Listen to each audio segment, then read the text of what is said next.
Na nossa última sala de aula sobre irrigação, é hora de saber como gerenciar o consumo de energia elétrica. Item importante e que afeta diretamente o custo dentro do projeto.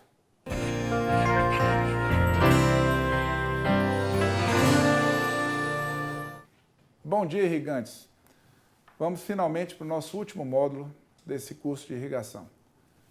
Nós hoje vamos falar de aspectos gerais da irrigação, que envolve tudo, operação, energia, manejo, tudo, enfim, que vai ser um resumo dos outros módulos que nós vimos. Nós já apresentamos para vocês os métodos de irrigação, o comportamento da água, o clima, a cultura com o clima, como é que faz o balanço hídrico, as definições das lâminas, vazões e volumes, etapas de se fazer um projeto e o manejo da água. Ou seja, vocês já sabem que tem que envolver todas essas etapas para ter um projeto o melhor possível. Nos aspectos gerais da irrigação, a energia elétrica hoje é o maior gargalo que tem, cada vez mais cara e que pode viabilizar os projetos.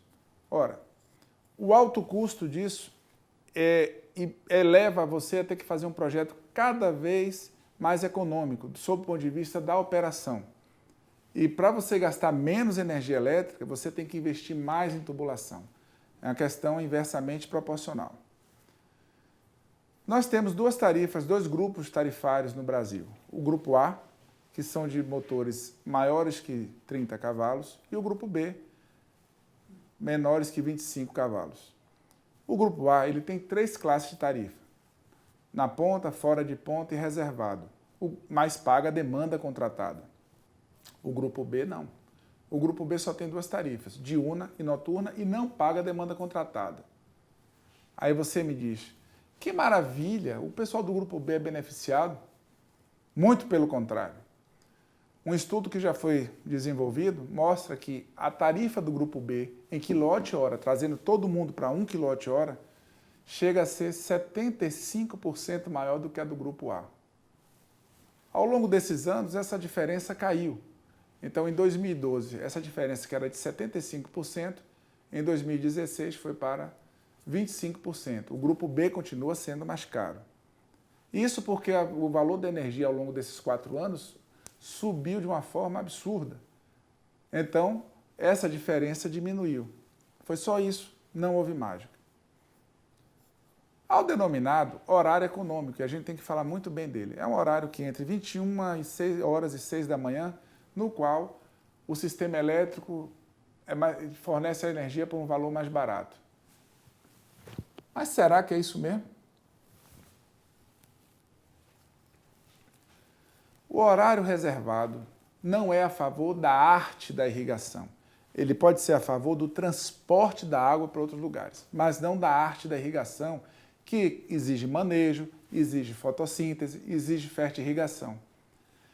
Por que isso? A irrigação ela compra energia à noite na hora que ninguém quer, ou que quase ninguém quer. Ou seja, os valores estão invertidos. Não é o sistema elétrico que está fazendo favor para a irrigação quando fornece a energia com a tarifa mais baixa. É a irrigação que está fazendo favor para o sistema elétrico, comprando uma tarifa que ninguém iria comprar, que vai estar passando nas turbinas e que ninguém iria usar. Por quê? Já reforçamos, à noite a planta não consome água, ponto. Não tem fotossíntese. Solos arenosos, não adianta você aplicar toda a água de vez, nem de dia e muito menos à noite. A água vai entrar e vai sair, a planta não vai aproveitar. E à noite não tem fotossíntese, ela não vai aproveitar mesmo. Então, a tarifa noturna ela é danosa à arte da irrigação. O que é a arte da irrigação? É um bom e correto manejo após um bom e correto projeto. Os aspectos gerais da irrigação. Qual é o melhor método? Depende. Se você for ver grandes culturas, soja, milho, né? O pivô central é fantástico se você tem topografia que favoreça, se você tem uma área grande que favoreça. O sulco hoje ainda é muito utilizado, é o mais utilizado do Brasil para arroz. mas já se tem trabalhos na Índia com gotejamento, com índices de produtividade bem maiores, e a tendência vai ser essa, e gastando muito menos água. A tendência da irrigação por gravidade é erradicar, mas nós nunca podemos, nós temos que respeitar o passado, porque esses homens que há 50, 60 anos atrás fizeram esse trabalho, foi os que plantaram a semente da irrigação moderna hoje. Então eles têm que ser respeitados. Como os que estão fazendo o trabalho de irrigação mais eficiente, daqui a 30 anos que vai ter coisa muito mais avançada, também vão ter que ser respeitados, porque a humanidade é uma continuidade, né? A humanidade não para, ela continua. O bom projeto permite uma boa economia de fertilizante, uma menor variação, ou seja, se você tem um projeto que a uniformidade de aplicação da água está boa, você vai ter uma uniformidade de aplicação do fertilizante, além de economizar água, que é o fundamental na irrigação hoje, a economia de água. Tem uma coisa que a gente tem que dizer. A nossa linguagem, nós insistimos em todas as aulas que a linguagem tem que ser em milímetros, lâmina. Por que isso? Porque a lâmina é uma lâmina. 2, 3, 4, 5 milímetros, 10 milímetros. Porém, o tempo para aplicação dessa lâmina varia de projeto para projeto. Então, você tem uma área de melão, seu vizinho tem outra área de melão. Um projetista fez o dele, outro fez o seu. Você não pode, porque ele vai para aplicar 4 milímetros, ele precisa irrigar 2 horas o setor, você não pode não ser 2 horas, pode ser 1 hora, pode ser 4 horas, depende do projeto. Não vão por questão de tempo, o tempo é função de cada projeto específico. Comecem a raciocinar por lâmina. Por isso que vocês têm que exigir a RT, porque ali no seu projeto vai ter dizendo, para aplicar 1 milímetro, tantos minutos, 2 milímetros, tantos minutos, e acabou. O tempo, cada projeto tem o seu.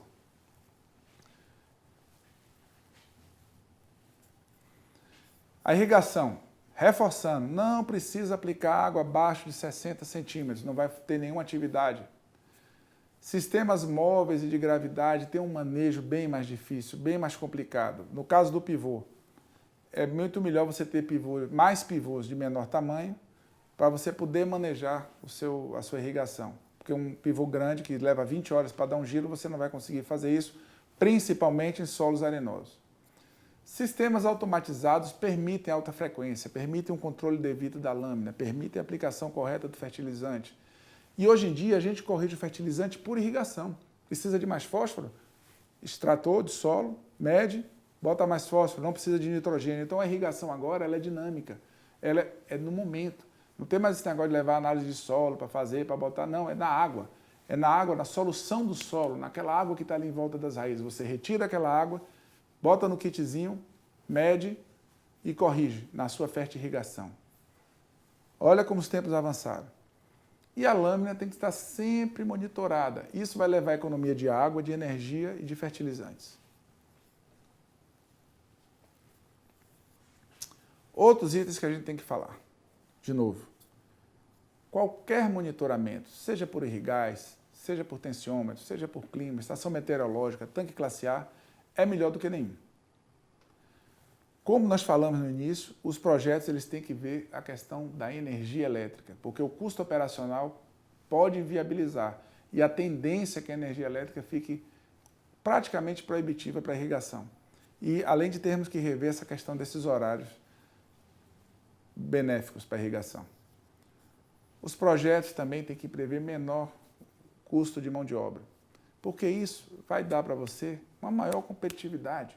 Você vai gastar menos, vai ganhar a mesma coisa. Ou gastando menos, às vezes ganha até mais. Você produz mais. Se você ganha muitos casos que o cara aplica menos água do que os outros e tem uma produtividade maior, porque tem ar, porque maneja. Então, cada caso, é uma coisa muito dinâmica. Mais uma vez, reforçamos. Exijam a RT do seu projetista. Exijam. Ele é obrigado a fazer a RT, porque na RT é vinculado a um projeto que vai lhe dar a sua lâmina e que para aquele seu projeto particular equivale a um tempo X, Y, Z. É isso que vocês têm que fazer. O bom projeto, 50% da boa irrigação. Irrigação. O bom manejo, mais 50%. O resto é o profissionalismo de sempre, de cultivar, de aplicação de defensivos, enfim. Aí é o manejo que cada fazendeiro, cada agricultor tem o seu, cada um tem a sua forma de trabalhar. Fertirrigação. Logicamente que fica muito difícil em sistemas móveis você fazer a fertirrigação. Ela tem que ser feita, de preferência, em sistemas automatizados. Porque, como eu falei, hoje você vê o elemento que está faltando, o pH que está alto, a condutividade do solo, da água, da solução que está alta, e corrigir imediatamente. Na hora, você tira a água do solo, mede, vai na sua fertirrigação, corrige os elementos e aplica. Hoje é instantâneo. Então você faz isso uma vez por semana e você vai obtendo resultados fantásticos. É o que a gente sempre se espelha. A gente tem que se espelhar sempre quem está fazendo melhor do que a gente. Um bom projeto leva a uma fertirrigação eficiente. Os fertilizantes, eles são muito caros.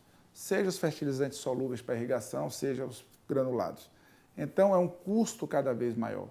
E é um custo que tem que ser minimizado a cada dia.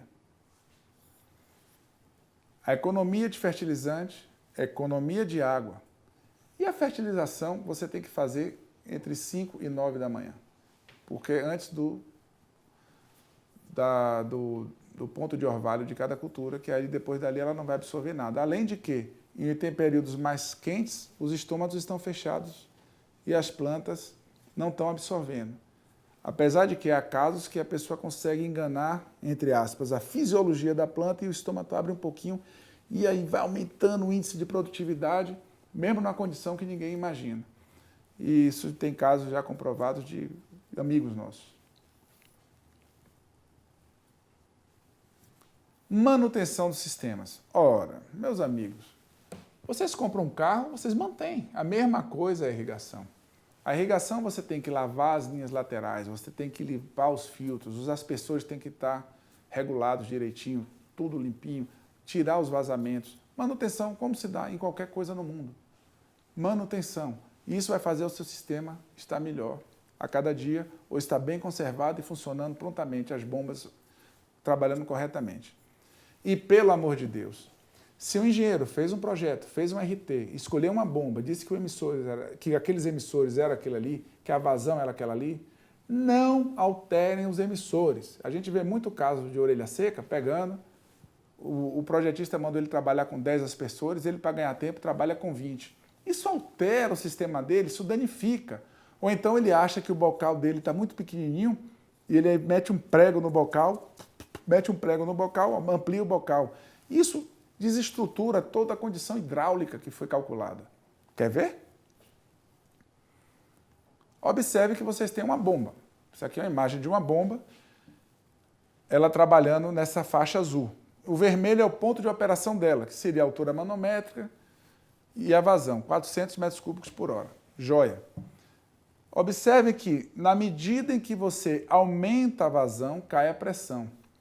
Se você aumenta demais a vazão, modificando o emissor, colocando mais lateral para funcionar, fazendo sem noção nenhuma de projeto, o que é que vai acontecer?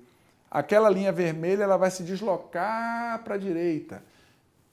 Ele vai começar a exigir mais vazão, a pressão vai cair. Aí já danificou o seu sistema. E quando ela sai da faixa de eficiência, que é aquele número 60, aquela linha ali, pode queimar a sua bomba. É por isso que você não deve mexer no que foi projetado. Se foi projetado, tem um motivo. E a garantia desse projeto é a RT do profissional. Custo da água. A água já está sendo cobrada em muitos lugares. E tem que ser significativo, como os fertilizantes e como os defensivos. Porque isso vai levar a um manejo correto e economia de água. Ninguém liga um carro e deixa gastando gasolina. Ninguém pega o fertilizante que comprou a preço de ouro e joga no mato. Não. Por quê? Porque pesa. No dia que a água for tão importante para o custo de produção quanto esses dois itens, a economia vai ser absurda, a produtividade vai aumentar. É só uma questão de tempo. Custo significativo da água. Isso vai ocorrer. E nós temos que estar preparados para isso. Como? O nosso objetivo, ao final de tudo, é lucratividade, é ganhar dinheiro, é ganhar renda, é gerar emprego, é gerar divisa. e é o que gera divisa no país, efetivamente, é o que garante esse país e sempre garantiu, a agricultura. Então, nós temos que ter competitividade. Quanto menos o produtor gastar e quanto mais ele oferir, quanto mais ele ganhar, quanto melhor for o índice de produtividade dele, melhor para ele. Salvo aquele caso que nós já falamos, do ótimo. O ótimo com o econômico. Isso cada um que vai saber do seu. E a eficiência dos custos. Porque quando você agrega tecnologia, quando você coloca mais tecnologia, a intenção é sempre reduzir custo. Você vai reduzir o seu gasto com a atividade, você vai reduzir... Imagina o que é você ficar carregando adubo nas costas ou num trator e ficar lançando quando você tem um sistema de irrigação. Quantas horas, homem, você vai gastar?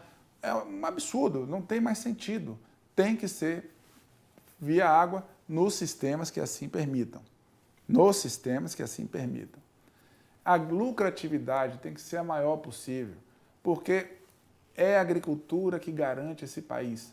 Nós somos os melhores agricultores do mundo, ou dos melhores. Nós não devemos nada a ninguém. E eu falo das pessoas do agronegócio, eu falo dos pequenos produtores que têm tecnologia. Então, o Brasil é isso. O Brasil é agricultura. E nós não temos que ter vergonha, não. Nós somos bons nisso e cada vez estamos melhores. É isso que vai levar o nosso país para frente. Maior lucratividade, maior competitividade. Quanto mais competitivos nós formos, melhor. Você vai ter uma rentabilidade melhor, maior fluxo de caixa. Senhores, todos esses módulos nós vimos isso. Desde a água, do solo, do clima, do manejo, do projeto de irrigação. Então, hoje já temos uma noção geral do que pode ser feito, do que deve ser feito. A questão é seguir ou não seguir. A gente espera que siga, porque foram alguns meses de experiência de vida nessa área, alguns anos de experiência que nos ensinaram os erros e os acertos. Errar é muito bom, desde que a gente aprenda com o erro. Acertar, qualquer um acerta. Mas errar é a coisa mais difícil do mundo porque mexe com a gente, mexe com o ego. Mas se a gente souber transformar essa mexida em vitória, e é isso que nós temos que fazer. Finalmente, gostaria de agradecer a todos vocês pela presença e que a gente continue, quem sabe um dia. Muito obrigado.